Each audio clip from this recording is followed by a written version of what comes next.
Consuntivo dell'amministrazione Miccichè, chiarimenti su vicenda SUV e bagni pubblici.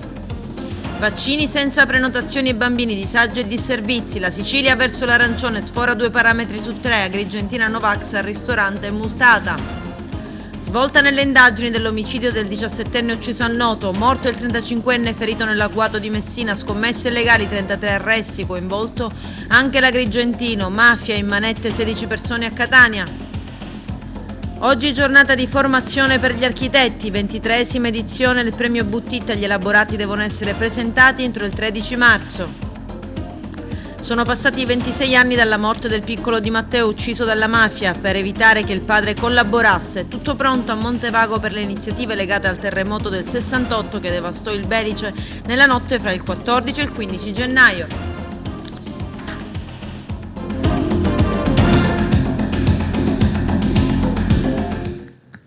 Bentrovati, gentili telespettatori, al nostro appuntamento con l'informazione. Al Comune di Agrigento il sindaco Franco Miccichè, l'assessore alle politiche sociali Marco Vullo e l'assessore all'igiene e sanità Giovanni Vaccaro sono intervenuti su un consuntivo attività al 31 dicembre 2021 sull'acquisto dei 4 SUV e dei 9 notebook e sulla collocazione di 2 bagni pubblici automatizzati. Vediamo. La richiesta di questa conferenza stampa nasce naturalmente come primo incontro per un'attività di un anno, o meglio 14 mesi fino al 31 dicembre 2021, che questa amministrazione ha svolto, e anche in conseguenza di queste ultime polemiche su alcuni episodi, su alcuni atti amministrativi di questa stessa amministrazione, così vogliamo rendere nota la nostra attività. Voglio soltanto nell'introduzione, scusatemi la voce, sono negativo, ho fatto il tampone ieri, scusate, voglio soltanto fare delle precisazioni. In campagna elettorale, forse anche oltre, è stato detto che il dottor Miccichè sicuramente sarà un bravo medico, ma di attività amministrativa non ne capisce niente. L'ho sentito più volte dire, a volte lo sento anche dire. Ebbene, io oggi qui ho preso degli appunti su quello che l'amministrazione comunale, con a me capo, sindaco e con i miei assessori, nel giro di 14 mesi ha fatto e farà arrivare ad Agrigento soltanto il primo anno 2021, e sono degli atti già portati a termine. La bellezza di 110.670.000 euro 967. Io penso che Agrigento nemmeno in mezzo secolo aveva visto questa somma. E questi sono soltanto atti che nascono da noi, non sono continuazioni di atti amministrativi delle precedenti amministrazioni. Sono atti presi da noi, iniziati da noi e portati a termine da noi nel giro di 14 mesi. C'è tanta carne da mettere sul fuoco. Ho preso degli appunti. La rete idrica di Agrigento, che da 30 anni era ferma e che ne dicono altri, si era bloccata al fallimento della Girgenti Acque. Non era assolutamente vero che era in itinere, era bloccata, era ferma. Perché era ferma? Perché la quota, il 30% che doveva mettere il privato, in questo caso era la Girgenti Acque, fallendo la Girgenti Acque, tutto si era insabbiato. Ebbene, grazie all'attività amministrativa mia e della mia giunta, e grazie anche, devo dire, al governo regionale, che vede Agrigento con occhio particolare, forse perché ci siamo noi amministratori, si è riusciti a sollevare la quota del privato, senza la quale non si poteva fare niente, nessun privato più c'era disponibile, a poter affrontare quei 12 milioni di euro a completamento dei 26 milioni di euro che erano stati stanziati, e quindi si è portato a un unico importo a carico della regione siciliana di 49 milioni e 400 mila euro, il cui decreto è arrivato proprio ieri a firma dell'ingegnere Marcello Loria, del dirigente del servizio 1 dell'assessorato regionale dell'energia e dei servizi di pubblica utilità. Ebbene, parliamo di 44.401.062. Andiamo avanti. Terravecchia di Girgenti.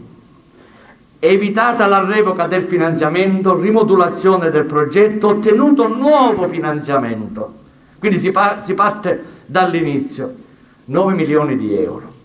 Area giochi di Giardina Gallotti, sempre si è partito dall'inizio, 63.000 euro. Parchi giochi inclusivi, 80.000 euro.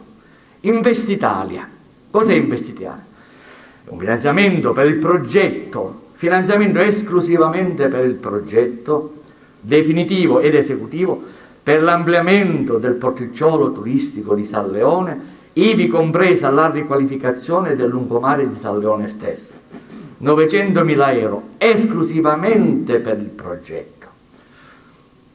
Capite bene che opera faraonica dovrà nascere da questo progetto. Abbiamo avuto il finanziamento per il progetto.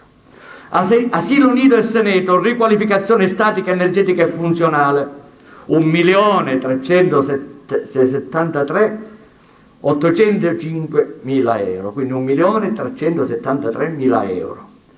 Scuola materna della Villa del Sole, 3 milioni di euro. Questo vuol dire, scuola materna Villa del Sole, vuol dire riqualificare l'intera Villa del Sole, 3 milioni di euro. Riqualificazione urbana di Villa Seta, già arrivati 10 milioni di euro. Riqualificazione urbana Santa Croce, già arrivata 10 milioni di euro. Pinqua, Piano Nazionale Qualità dell'Abitare. Abbiamo partecipato a una selezione nazionale, la maggior parte di città e paesi sono stati esclusi, noi siamo entrati in graduatoria. Siamo entrati in graduatoria per la capacità progettuale che i nostri progettisti hanno avuto. Riqualificazione del nucleo antico del villaggio Mosè, il primo Pinqua, 15 milioni di euro. Riqualificazione del quartiere Rabato, altri 15 milioni di euro. Riqualificazione edifici scolastici, messa in sicurezza della palestra del Plesso Fava e della palestra del Plesso Federico II, 700.000 euro.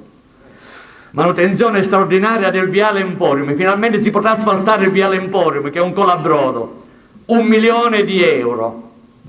Messa in sicurezza edifici scolastici, causa Covid e o pagamento affitti, 153.000 euro.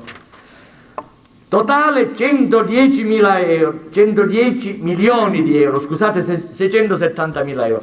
Questa è l'attività amministrativa che questa amministrazione non sapeva fare, e meno male che questa amministrazione non sapeva fare attività amministrativa, se no a quest'ora chissà quanti milioni di euro sarebbero arrivati. E questo è soltanto il primo anno.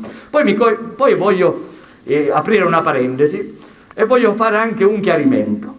Nessuno dei miei dirigenti si è mai permesso di interferire sulle scelte politiche dei miei assessorati, perché i miei dirigenti lavorano con professionalità, competenza, lealtà e trasparenza. Questo lo devo dire a voce alta, e che nessuno si permetta di offendere qualche mio dirigente. Ripeto che lavora con lealtà e trasparenza. Io mi fermo qua perché questo lo considero come primo incontro di un'attività amministrativa di un anno di lavoro.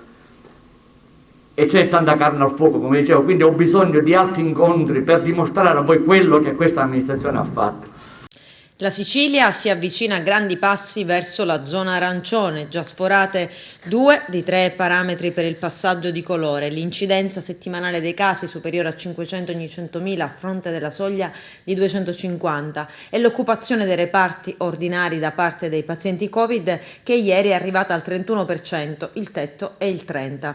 L'unico indicatore che tiene l'isola con il piede in zona gialla è l'occupazione della terapia intensive, ieri salita al 17%, a fronte del tetto del 20%, ma anche questo parametro potrebbe essere sforato entro venerdì, proprio il giorno in cui la cabina di regia dell'Istituto Superiore di Sanità si riunirà per assegnare le nuove fasce di rischio alle regioni. Il passaggio potrebbe dunque scattare lunedì 17 o, nella migliore delle ipotesi, una settimana dopo, il 24 gennaio. Solo in zona arancione i sindaci potranno decidere se disporre la chiusura dell'attività scolastica in presenza e attivare la didattica a distanza. Vaccinazione anti-Covid-19 per i giovani studenti delle scuole primarie e secondarie di primo e secondo grado della provincia di Agrigento, coerentemente a quanto indicato dall'assessorato regionale alla salute, in occasione del rinvio della riapertura delle scuole per favorire il potenziamento della campagna vaccinale in atto. La regione siciliana e quindi l'azienda sanitaria provinciale di Agrigento decidono di potenziare le attività di prevenzione per rendere ancora più snella la procedura di vaccinazione per i giovani e giovanissimi in attesa del ritorno a scuola. I ragazzi possono accedere senza prenotazione ai centri vaccinali della regione e ricevere la loro prima, seconda o terza dose. I più piccoli, dai 5 agli 11 anni, ricevono la somministrazione nei 5 presidi ospedalieri della provincia, mentre i più grandi, dai 12 anni in su, in tutti i centri vaccinali. Ma c'è qualche disservizio. Il nostro direttore Arturo Cantella. Andrea Cirino, parliamo dei disservizi che lei stamattina ha riscontrato all'ospedale di Contrada Consolida sulla vaccinazione agli studenti.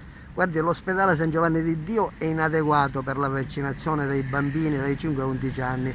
Io mi ci sono recato ieri alle 14 e già non facevano più vaccini. Stamattina ci sono stata alle 8 con mia nipote di 11 anni. Davanti a noi c'erano già 100 bambini che aspettavano di essere vaccinati. Nessuno diceva niente, nessuno sapeva niente e oggi ne vaccinano soltanto 20, stamattina vaccinano soltanto 20. La cosa più grave qual è? Io sono sceso in amministrazione, quando mi sono presentato dall'impiegato mi ha detto chi l'ha fatto entrare preoccupandosi del coronavirus. Io ho risposto che doveva preoccuparsi delle 300 persone, dei bambini che erano al secondo piano della scala C ammassati, quindi l'assembramento. La responsabile mi ha detto ma perché lei non si è prenotato? Quindi una vergogna, l'ospedale San Giovanni di Dio è inadeguato per fare questo servizio. C'erano altre persone che si lamentavano che non hanno potuto effettuare il vaccino? Ma tutti quelli che eravamo presenti, io sono un nonno, ero con mia nipote, lei pensi i genitori che non vanno oggi a lavorare, che hanno preso un permesso per andare a lavorare e sentirsi dire che non potevano essere vaccinati perché ne facevano soltanto 20, ma la cosa grave non è questa, la cosa grave era l'assembramento, quindi 300 persone, più di 300 persone in un piccolo corridoio, quindi una cosa veramente vergognosa. Quindi cosa consiglia lei di fare? Io consiglio di fare, di organizzarsi non all'interno dell'ospedale, ma fuori o quantomeno andare nelle scuole e vaccinare i bambini nelle scuole, organizzandosi in questa maniera. Non è possibile, questo è un disservizio alla città, alla gente, ma oltre al disservizio c'è il pericolo e la preoccupazione che vengono contagiati dal coronavirus. Stava mangiando in un ristorante di Agrigento sprovvista di Green Pass e quando i poliziotti della questura hanno effettuato controlli per vedere la regolarità della carta verde, ha risposto loro di essere una Novax e di aver diritto a stare lì. Protagonista della vicenda è un'agrigentina che dopo questo scambio di vedute si è vista però arrivare una multa di 400 euro per inosservanza delle regole imposte dal decreto che proprio da ieri impone misure ancora più stringenti per contrastare il coronavirus, come quella di essere in possesso del Green Pass per mangiare nei ristoranti sia all'aperto che al chiuso. Stessa multa è stata ovviamente elevata al proprietario del ristorante per non aver controllato il Green Pass. E a proposito di vaccini e Green Pass, il comune di Carini, alle porte di Palermo, sembra essere il paese più Novax d'Italia. Luca Tarantino di Diventerà Bellissima respinge al mittente le accuse mosse. Vediamo. dati ufficiali, quelli che provengono dall'ASP, dal distretto sociosanitario, ci dicono tutt'altra realtà. Carini addirittura è al di sopra della media di alcune regioni italiane. Il giorno in cui è stato mandato in onda quel servizio inspiegabile, incommentabile, ai limiti della querela, lo dico assumendomene la mia personale responsabilità, alla mezzanotte del 6 gennaio risultava vaccinato l'83, qualcosa per cento della popolazione. Non solo, all'interno dell'hub vaccinale del Poseidon è stato aperto dall'ASP di Palermo un centro vaccinale. Tra il 5 e il 6 gennaio sono state fatte più di 100 prime dosi, quindi si sta facendo breccia anche nel muro dei cosiddetti Novax. La domanda sorge spontanea: come mai un canale nazionale possa così lasciarsi andare ad un servizio, ad una focalizzazione su dati che tu hai sconfessato letteralmente? Ti conosco e so che quando parli è per dovuta cognizione di causa. A me spiace dirlo, ma tutto ha origine dal maggio dello scorso anno, dal maggio del 2021, quando altrettanto inspiegabilmente l'attuale sindaco di Carini si è compiaciuto di andare in giro per l'Italia, in alcuni programmi di approfondimento sulla 7, a dire che a Carini c'era soltanto il 5% dei vaccinati, perché il governo regionale, a suo dire in quel momento, non voleva sentire ragioni nell'aprire un hub, un punto vaccinale a Carini. Quindi, a detta del sindaco, in quel momento la percentuale dei vaccinati a Carini era così bassa perché la gente non voleva uscire dal territorio per andarsi a vaccinare presso altri hub. E come mai dallo scorso anno si riprende una notizia? Io vorrei ulteriormente sconfessare quella notizia e la sconfesso in maniera duplice, perché intanto non era vero che a maggio 2021 risultava vaccinato il 5% della popolazione. Ricordo che al 27 di maggio 2021 gli over 80 risultavano vaccinati già per l'81%. Si stava lavorando da parte dell'AP e dell'assessorato alla salute ad allestire all'interno del centro commerciale Poseidon un centro vaccinale. Il sindaco in quel momento sapeva, perché non poteva, in qualità di massima autorità sanitaria del paese, non sapere cosa stava accadendo nel suo territorio. Purtroppo quello che è successo il 6 gennaio semplicemente è stata una ripresa di quella notizia in cui venivamo a maggio del 2021 definiti maglia nera a livello nazionale. Questa cosa è rimasta in circolo nella rete e ritengo che irresponsabilmente e alla faccia di ogni deontologia professionale la giornalista di Pomeriggio 5, per riempire un minuto di palinsesto, abbia voluto ancora una volta propagare questa notizia. Avete messo in campo delle azioni? Abbiamo allertato un'associazione a tutela del consumatore che si chiama Codici, Centro per i diritti del cittadino, la quale, avendo tutti i dati ufficiali che io poco fa ti ho snocciolato così informalmente, ha chiesto al sindaco di Carini ufficialmente via PEC se è in possesso di ulteriori dati ufficiali sulle percentuali dei vaccinati, perché stiamo seriamente valutando di adire l'antitrust per chiedere che venga non soltanto rettificato, ma che vengano poste delle scuse alla cittadinanza di Carini, e se è il caso che qualcuno possa anche pagare con delle sanzioni, perché no? Perché vedi, quello che può essere deleterio per la nostra città è che se io che apprendo una notizia, ovvero che a Carini c'è la patria dei Novax, c'è un'irresponsabilità totale da parte della popolazione nel vaccinarsi, è chiaro che a Carini non vado, perché lì è molto probabile, quasi certo, che io possa prendere il Covid. Il paese che ha la terza zona industriale più grande di Sicilia viene messo all'agonia nazionale, chiaramente credo che abbia tutto il diritto di rivendicare delle scuse, quantomeno delle scuse, e se qualcuno debba pagare, che paghi.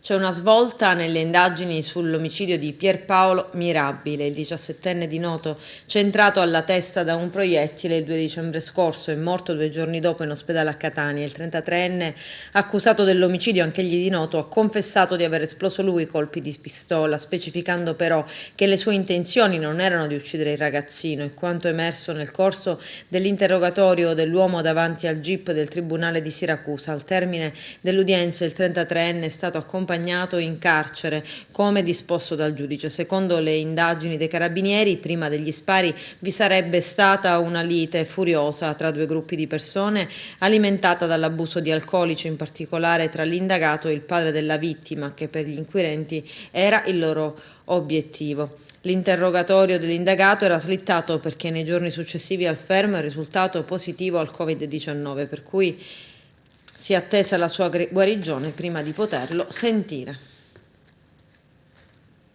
È morto ieri sera al Policlinico di Messina Giuseppe Cannavò, il 35enne gravemente ferito nella sparatoria del 2 gennaio scorso in cui ha perso la vita il suo amico Giovanni Portogallo. Gli investigatori sono ancora alle ricerche del killer. I dettagli nel servizio.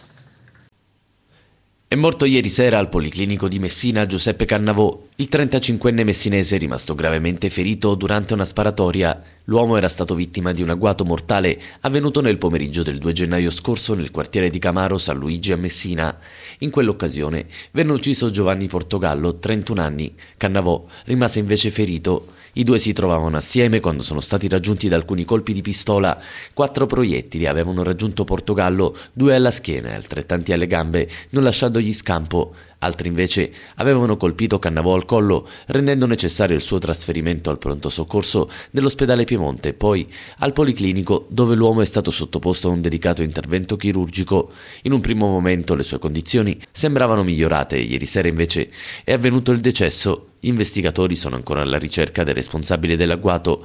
Un presunto colpevole sarebbe stato individuato, ma al momento risulta irreperibile. Salgono quindi a 2 le vittime dell'agguato avvenuto in pieno giorno. Che macchia di sangue il nuovo anno a Messina. Il killer ha agito intorno alle 14:30, a quanto pare a bordo di uno scooter. Le 2 vittime hanno tentato la fuga, ma sono stati raggiunti poco dopo e colpiti da vari proiettili. Il 31enne è morto sul colpo, mentre l'amico è finito in ospedale, dove è morto ieri sera. Gli investigatori guidati dalla Procura di Messina al momento non escludono alcuna pista, ma privilegiano quella di un regolamento di conti nell'ambito dello spaccio di droga. Sono complessivamente 33 le persone raggiunte da misura cautelare nell'ambito dell'operazione denominata Nautilus, che ha permesso di far luce su un gruppo criminale che gestiva una piattaforma per il gioco e le scommesse online utilizzata da milioni di giocatori. Le misure cautelari in carcere sono state eseguite nelle province di Agrigento, Salerno, Ascoli, Piceno, Avellino, Brindisi, Caserta, Catanzaro, Latina, Lecce, L'Aquila, Messina, Napoli, Potenza, Ravenna, Roma, Varese e in diversi stati esteri, in particolare Panama, Romania e Malta. È contestualmente in corso il sequestro preventivo di 11 siti internet delle società Europartner e Giocosa Ludum, società cooperativa, entrambe con sede legale in provincia di Salerno, nonché di 3 milioni di euro nei confronti del presunto capo e promotore del sodalizio e di altri soggetti che, allo stato delle investigazioni, sono stati ritenuti essere suoi prestanome. Gli introiti stimati sono quantificati nell'arco temporale di circa 2 anni delle attività investigative in oltre 5 miliardi di euro. Qualora i giochi fossero stati svolti in forma lecita, le entrate per l'erario sarebbero state di circa 500 milioni di euro. Blitz antimafia all'alba a Catania, 16 persone ritenute inserite nel clan Pillera Puntina sono state arrestate da agenti della squadra mobile della Questura di Catania. A vario titolo rispondono dei reati di associazione mafiosa, estorsione e usura. L'operazione ordinata dalla Procura distrettuale è stata denominata Consolazione. Intesa Regione Università, nasce polo per la ricerca in Sicilia. Il governatore Nello Musumeci incontra i rettori dei 4 atenei di Palermo, Catania, Messina ed Enna. Arturo Cantella. Un'intesa tra la Regione e le 4 università siciliane, un polo per la ricerca e l'innovazione con le università siciliane per poter utilizzare al meglio le risorse comunitarie e offrire nuove opportunità di lavoro ai neolaureati. Ad annunciarlo è stato il presidente della regione Musumeci, che ieri ha incontrato a Palazzo d'Orlean i rettori dei 4 atenei dell'isola, per Palermo Massimo Midiri, per Catania Francesco Priolo, Salvatore Cuzzocrea per l'Università di Messina e Giovanni Puglisi per quella di Enna, con i quali è stato sottoscritto un apposito protocollo d'intesa. All'incontro erano presenti anche gli assessori regionali all'istruzione Roberto Lagalla, alle attività produttive Turano, all'energia Daniela Baglieri. Un momento di confronto, evidenziato il presidente Musumeci, per definire un percorso comune alla luce soprattutto delle molteplicità di risorse che saranno disponibili a breve per l'isola.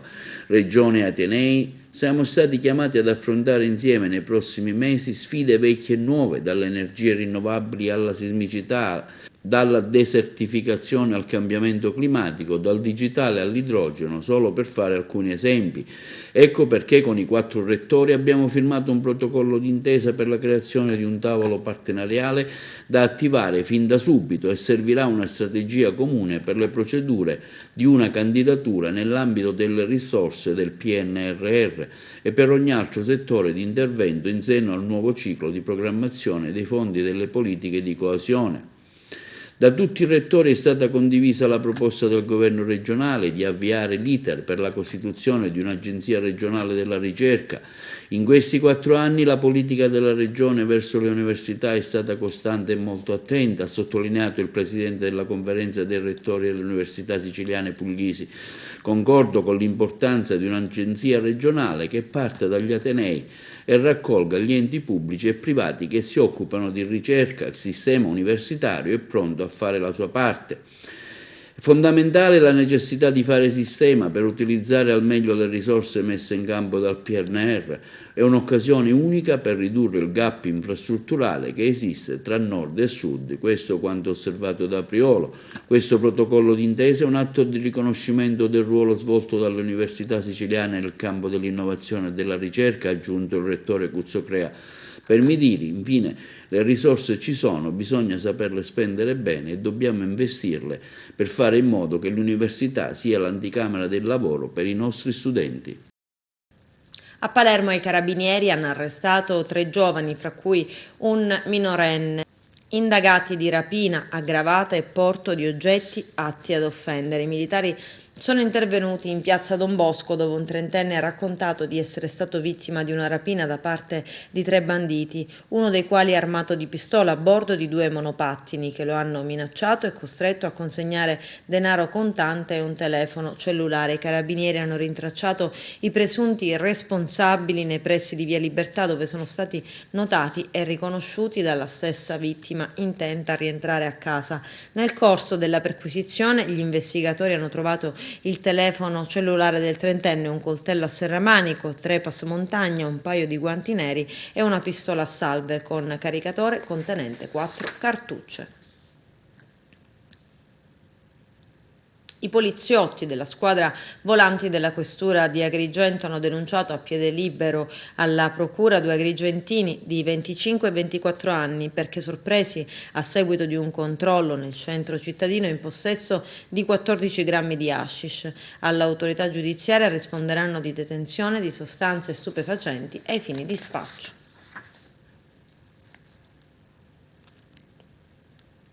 I carabinieri della compagnia di Canicattì hanno denunciato alla Procura della Repubblica di Agrigento un uomo di 25 anni di Naro perché lo scorso 31 dicembre sotto effetto di cocaina ha provocato un incidente stradale. L'autorità giudiziaria risponderà del reato di guida sotto l'influenza di sostanze stupefacenti. A Canicattì, all'incrocio tra le vie Inghilterra e Ungheria, il 25enne alla guida della sua Fiat Punto si è scontrato con una Lancia Y. Il narese è stato sottoposto all'esame tossicologico con esito positivo alla cocaina. Si è svolta un'altra seduta del corso di formazione e aggiornamento per l'accesso alla professione organizzato dall'Ordine degli Architetti di Agrigento, presieduto da Rino Lamendola, e dalla Fondazione Architetti nel Mediterraneo, presieduta da Pietro Fiaccabrino. Nel corso della lezione sono stati affrontati gli argomenti relativi agli adempimenti in materia di sicurezza dei lavori nei cantieri. In cattedra gli esperti Salvatore Galliano e Isabella Puzzangaro. Vediamo. Adempimenti in materia di sicurezza dei lavoratori nei cantieri, con particolare riferimento al ruolo del coordinatore in fase di progettazione ed esecuzione dei lavori. Questi temi della quinta lezione del corso di avviamento alla professione organizzato dall'Ordine degli Architetti di Agrigento e dalla Fondazione Architetti nel Mediterraneo, che ha come obiettivo quello di fornire ai giovani architetti gli elementi fondamentali per superare le inevitabili criticità della fase di avvio alla professione. La lezione si è svolta in modalità online con l'obiettivo di ridurre i rischi da contagio Covid-19, tenuta dagli esperti Salvatore Galliano e Isabella Puzzangaro, che è intervenuta anche in apertura nel ruolo di rappresentante del Consiglio dell'Ordine. Dopo la pausa natalizia, finalmente abbiamo ripreso il corso di avviamento alla professione del giovane architetto.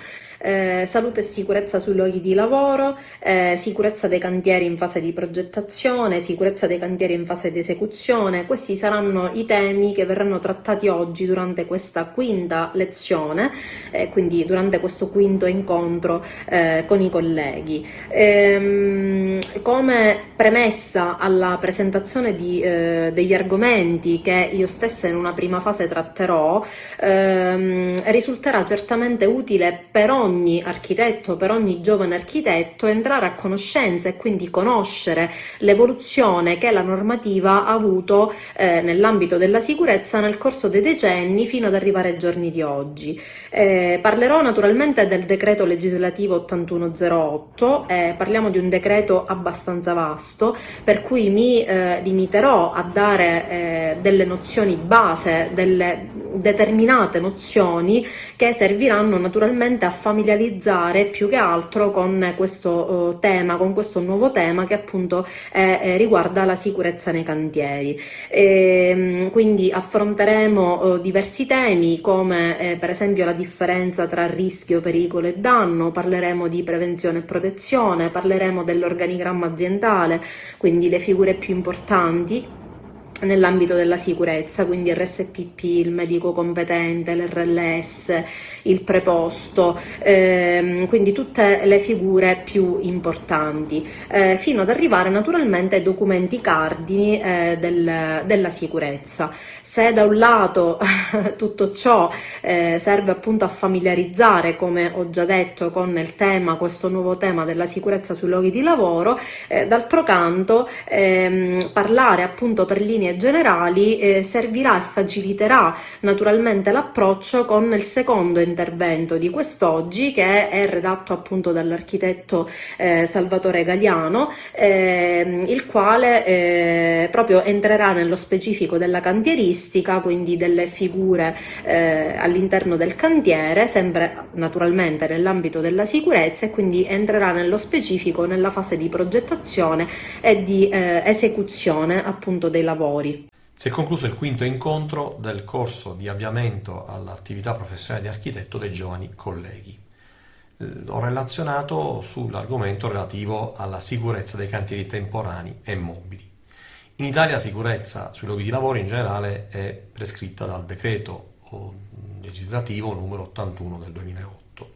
Una parte di questo decreto è stata dedicata esclusivamente all'attività di cantiere. È un'attività lavorativa ovviamente ad elevata pericolosità, sono previste attività molto spesso ad altezze elevate, con utilizzo di attrezzature, apparecchiature e impianti, anche questi pericolosi, e quindi la norma ha stabilito la necessità di fornire degli strumenti legislativi adeguati a poter gestire la sicurezza all'interno dei cantieri. Inoltre ha stabilito anche una figura tecnica di notevolissima importanza ad elevata specializzazione, quale è quella del coordinatore della sicurezza in fase di progettazione e in fase di esecuzione dell'opera. È una figura che viene tecnica ovviamente, che viene nominata dal committente, cioè da chi commissiona l'opera, e che fa da filtro e interagisce con tutte le altre figure interessate alla realizzazione appunto del manufatto o dell'intervento. È una figura tecnica che necessita di una particolare abilitazione che si ottiene attraverso un corso di formazione di 120 ore e di successivi quinquennali aggiornamenti di 40 ore. L'incontro ha cercato di fornire, anche se in via primordiale, i principali strumenti relativi agli adempimenti che sono imposti alla norma al coordinatore della sicurezza. E questo per introdurre i giovani colleghi e sensibilizzarli a quegli aspetti relativi alla sicurezza all'interno dei cantieri, a poter sviluppare quella capacità valutativa in grado di consentire di stabilire delle misure di natura preventiva atte a arginare eventuali situazioni di criticità che possono realizzarsi durante l'attività cantieristica. Criticità che possono dar luogo anche a situazioni di tipo infortunistico, anche di una certa complessità. La CEI, la Conferenza Episcopale Italiana, ha aggiornato le misure anti-Covid, dunque mascherine preferibilmente FFP2, distanziamento tra i banchi, no allo scambio della pace con la stretta di mano e acquasantiere vuote, poi si è a disposizione il gel igienizzato all'ingresso e siano igienizzate tutte le superfici tra panche, sedie e maniglie dopo ogni celebrazione. Non è necessario il Green Pass per la messa, il Green Pass rafforzato è invece obbligatorio per le attività pastorali e tutto ciò che gravita intorno al settore ecclesiale, i musei, i bar degli oratori, le strutture sportive e le feste. La CEI specifica che il Green Pass rafforzato occorre per qualsiasi attività culturale, sociale e ricreativa, anche qualora si svolga in ambienti parrocchiali. Adesso c'è la pubblicità, tra poco vi aspetto. Sono passati 26 anni, l'omicidio di Giuseppe Di Matteo venne commesso a San Giuseppe Aiato l'11 gennaio 1996 da esponenti mafiosi nel tentativo di impedire che il padre Santino Di Matteo, collaboratore di giustizia ed ex mafioso, collaborasse con gli investigatori. Vediamo. Io lo so che quando uno viene sequestrato non torna più. A questo punto io ho detto che non si va indietro. Perché lei aveva capito che comunque suo figlio sarebbe stato ucciso. Sì, non tornava più, inutile che... Ma lei non crede quindi al pentimento di Brusca? Ma io non ci ho creduto mai. Ma le ha mai chiesto perdono? No, ma pure che lo chiede non lo accetto. Perché? Questo non è questo mai, non esiste proprio di accettare il perdono suo. Sarà finalmente sistemata e resa agibile la strada che porta alla casa dove venne tenuto prigioniero e poi ucciso il piccolo Giuseppe Di Matteo. L'edificio in contrada Giambascio, nelle campagne di San Giuseppe Aiato, è quasi irraggiungibile per le pessime condizioni della strada di accesso, rendendo così molto difficile le visite delle tante scuole e associazioni che si recano ogni anno al Giardino della Memoria, dedicato a tutti i bambini vittime della mafia, e alla cella sacrario dove Giuseppe visse per lunghissimi mesi, prigioniero di Giovanni Brusca. Il viceprefetto Ester, man mano che guida la commissione straordinaria inviata ad amministrare il comune di San Giuseppe Aiato, sciolto per infiltrazione mafiosa il 14 luglio scorso e composta anche da Federica Nicolosi e Susanna Conte, aveva assicurato: ce la metteremo tutta per rendere agibile la casa memoria del piccolo Giuseppe, in occasione del 26° anniversario dell'uccisione del bambino. Oggi, 11 gennaio, arriva l'annuncio che la Regione Siciliana ha erogato un finanziamento per la realizzazione della manutenzione straordinaria della cosiddetta trazzera di Isia, che consentirà un agevole collegamento viario tra il centro abitato e il Giardino della Memoria.